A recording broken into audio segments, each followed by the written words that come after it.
Здравейте отново, ние сме Олег и Гергана и днес ще ви покажа последната част от реконструкцията на старата оранжерия. За съжаление не сме снимали процеса до края и тук исках да ви покажа как изглежда финално оранжерията и как сме я закрепили. Тук вече оранжерията е без старият скъсан найлон, смъкнати са арматурите, които бяха сложени хоризонтално, за да държат оранжерията.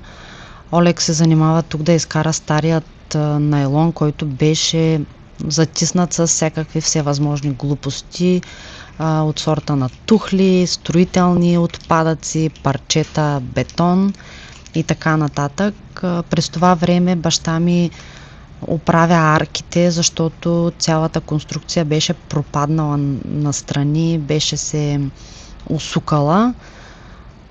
Тук премахват тези прословути парцали, за които много се чудехме за какво точно служат, но се оказа, че са предпазвали найлона, защото след като ги махнахме от слънцето, найлонът се скъса на две места, точно където са арките, така че стана ясно каква е била идеята.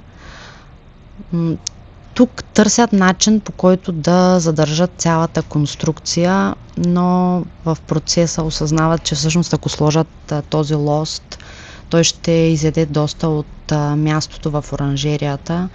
Затова предприеха друга тактика. Всъщност хванаха оранжерията от двете страни за дюлевите дървета. Взеха тел от старото лозе и тук може да видите по какъв начин я стабилизират. Свърши добра работа, защото в селото имат доста силни ветрове и оранжерията все още си е на мястото. В момента сме засадили може би близо 30 на корена домати.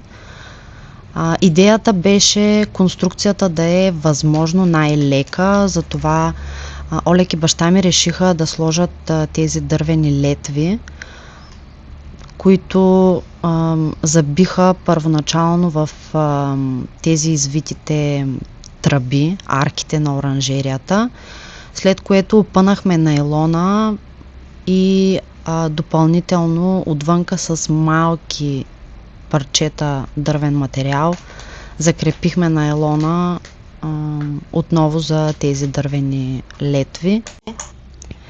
Имаме доста добра реколта. Ще ви покажем в следващо видео какво имаме засадено, какви са сортовете. Благодаря за вниманието и бъдете здрави! Чао!